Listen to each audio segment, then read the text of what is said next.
So thank you, graduates, for inviting me to offer these thoughts. I must say it's been a little tense with Oprah.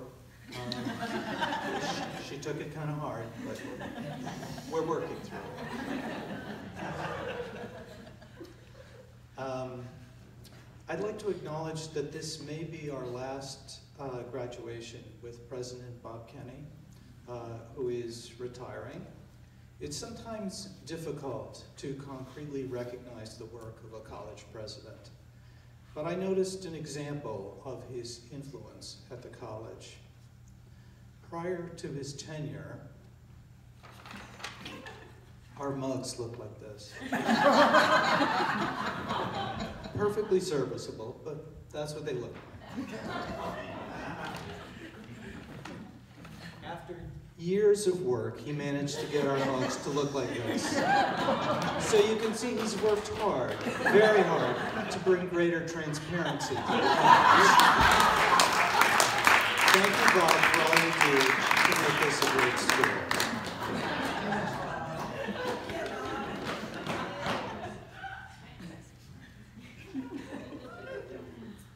Serious part. Learning itself is fundamentally relational. And this is one of the ways that a Goddard education deeply challenges the traditional academy. I don't mean to suggest that relational means warm and fuzzy and soft. There are exchanges that involve tears, disappointment, and fierceness on either side of the learning dyad. I know that I have learned much about my own ignorance every semester I've been here. Often when we think of education, we think of facts and ideas, critical thinking and analysis, diversity of perspectives, and becoming fluent in certain techniques. And we work to do that here. But we also learn and teach in relation with other people and the natural world throughout our lives. In figuring out how to live, as Elizabeth Minich describes our learning, we are integrating the left brain ideas and information with the right brain relational, emotional, intuitive kinds of knowing.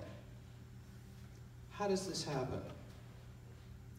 A former faculty member and pioneer in embodiment studies, Eliab, posted a short dream and comment that resonated with me. She wrote, "Once years ago, I dreamed I was my adolescent self in my parents' house.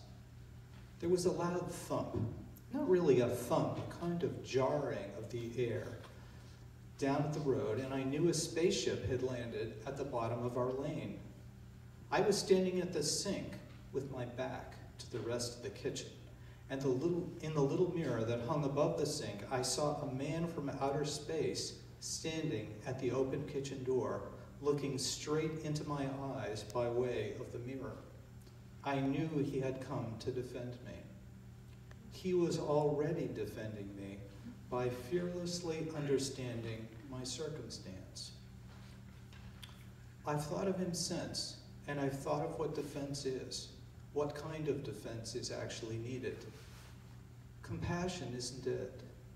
Fearless lucidity is. When I was teaching, that was how I thought of my job.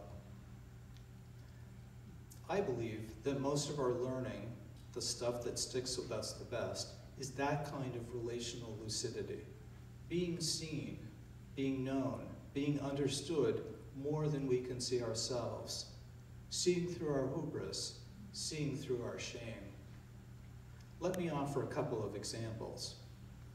When I was young, my grandfather, Roland, he was born in 1897, and I actually have his first iPhone. It's an inkwell. He lived next door to me. After my grandmother died, I spent a lot of time with him. My parents referred to him as constantly puttering, which is true. But it was pretty interesting to a kid. Spray paint was a recent technological advancement, and he took great delight in spraying everything, either silver or green. One day, he was spray painting some outdoor metal chairs, a deep, dark green color. He had to run back to his house for a minute and left me there with strict prohibitions about not touching the newly painted chair. I, of course, immediately touched the chair when he disappeared into the house. This now created a problem. My fingers were green, and I left clear fingerprints on the chair. But I could fix this.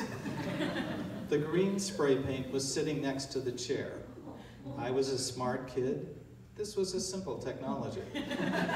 So after a quick glance to the house to see that the coast was clear, I picked up the can, carefully aimed at those fingerprints, and pressed the nozzle. As precocious as I was, there were certain aspects of spray paint that I had not mastered. I had aimed the nozzle precisely in the wrong direction, so I sprayed my face rather than the chair. When my grandfather returned, he was furious, but could not stop laughing at my new green face. In addition to learning about spray paint, I learned that sometimes you can be transgressive and loved all at once. You graduates have ventured. We see the green. Have ventured into more meaningful waters than green spray paint and challenged business as usual ideas about how knowledge is constructed and ways to be in the world, valuing ways of being that are often diminished or misunderstood or rub the fur of dominant culture in the wrong direction. I hope you have found that you can be appreciated and loved as you do it. Remember that often when you encounter the trolls. A second example involves Suka, a young friend who moved from Vietnam and likes to go birding with us. One day we were heading out to look for wood ducks, which are extraordinarily beautiful birds. I often feel the need to do a little education and share a few facts about the birds as we head out. This day, Suka, who is 8 and turned 10 yesterday, suggested that we play a game in which we pretended to be each other, and Katie, my wife, would be the witness. Zuka wanted me to go first, and so I did, with a plea to find the nearest bakery, which is often the way our trips go. Suka laughed, but insisted that I was not even close to doing good impersonation. So she did her best impression of me, when she was able to stop laughing. Mustering up the deepest, most authoritarian voice she could, she said, and I quote, "We are going to look for wood ducks, blah, blah, blah."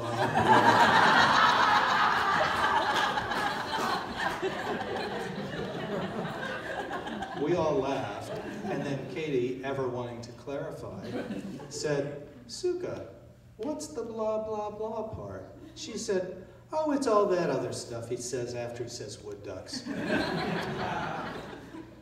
This was just the sort of lesson that a lucid and fearless child could provide.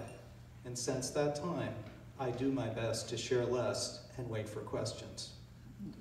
As you graduates share your final product, ins and outs with unfamiliar people, you may want to keep it short and just say you studied wood ducks. Wait for questions. I hope you have also found in each other and from the faculty, as well as your family and friends, faithful and honest mirrors who provide lucidity. Let me offer a final example of clarity of circumstances from more of an inward knowing and trust of self. In the late 1970s, my summer job was to work at an explosion test site. It's true. It was out in a sand pit, a few minutes bike ride from my house. Manufacturers were trying to determine what safety precautions they needed to observe, and the company I worked for sold fire protection safety systems. I was put to work on a project called the Monsanto Building. A concrete pad was poured for the base, I-beams and girders erected, and a concrete slab formed the roof. The building was small, maybe 10 by 15 feet. The idea, as it was explained to me, is that we were going to put fiberglass panels on the side of it, fill it with a 5% mix of propane, and then blow it up. The screws holding the panels to the I-beams were specially designed to release with a slight increase in pressure safely venting the explosion. My job was to drill the holes in the metal beams with a heavy electric drill. This was tedious work. I had drilled the holes on one side of the building, and it came time to put the panels on. I used the special metal screws and tightened them up. Something didn't feel right.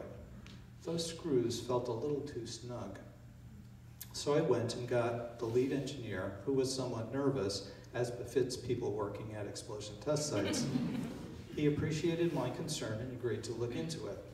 Then he came back and said he and another one of our engineers had checked the specs and the screws and the hole sizes were exactly correct.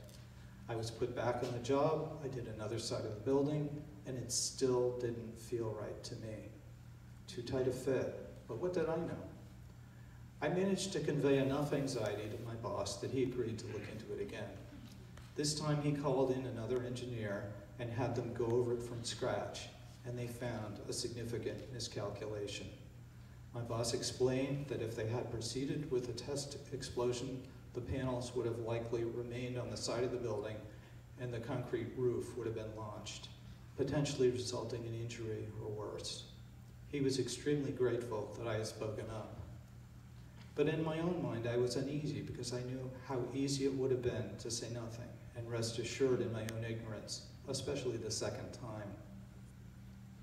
While I remember that feeling well, the context of my life today feels different. There is no kindly, worried boss to share my concerns with, no leadership I feel I can trust, and I still feel uncomfortable. For one example, I work in a public school, and the latest shooting at Marjorie Stone Douglas High just shreds my heart. Even before last Tuesday, I find myself wondering, as if to accept the possibility, when will that happen at my school? The reporters have gotten it down pat in terms of how to cover the stories. You could talk about the bravery of the kids and the teachers and how wonderful the people who died were. Then you shift to a twisted and discriminatory explanation about mental illness and search for motives in the shooter. This, to me, is an example of narrative nonsense. There is nothing we can't explain with some kind of rationalized narrative, and then people say, oh, that's why. And then it's back to business as usual, just putting more of those panels on and tightening them back up. Fortunately, at least right now, there are conversations about teacher and student strikes, walkouts, protests, brainstorming what we can do from the bottom up, because top down isn't going to happen. I think of you graduates as people who are passionate and uncomfortable and are speaking up about equally important things that you notice. In this era of polarized thinking, you probe more deeply, complicating the popular understandings, trying something different, and finding lucidity by staying true and connected to what you feel and know firmly in your body. I've recently been puzzling over the words of Chenchi Sengsan, a Zen teacher from the 7th century. He wrote, "If you wish to see the truth, then hold no opinions for or against anything. To set up what you like against what you dislike is the disease of the mind." In considering this disease of for or against, I think of a young person returning to our school recently after being expelled. He had admitted what he had done wrong, cooperated with all requests and requirements, and was deemed ready to return to school months later. The faculty of the school strongly rose up against him returning, and the administration insisted that he had a right to return. For and against pitched in battle. I stepped into this at the meeting and offered the idea that either allowing him to return or sending him away, there really is no away, just another community, would do nothing to address sexual harassment in our school of 1,200 people. Oddly, both sides, after being perplexed for a minute, seized on the idea, and we have started a respect week from the students at school to affirm positive sexuality and relationships. and training for faculty and students to raise consciousness of sexual harassment. Much of what we as a culture addictively gorge on in social media and the news is that for or against information that ultimately starves our minds and offers no understanding of our circumstances. Your work seeks to resist this perspective and offer us deeper insight through your learning. I hope you have had glimmers of holding and being held with that fearless lucidity of being understood while you are here, and can remember that in the days ahead as you bring your work into the world. I hope you have developed a community like that with each other and us to continue to do that. As much as you will encounter haters and incivility, you are loved in your transgressions of authority and resistance to business as usual. You can find lucidity in faithful and loving mirrors, especially fearless children.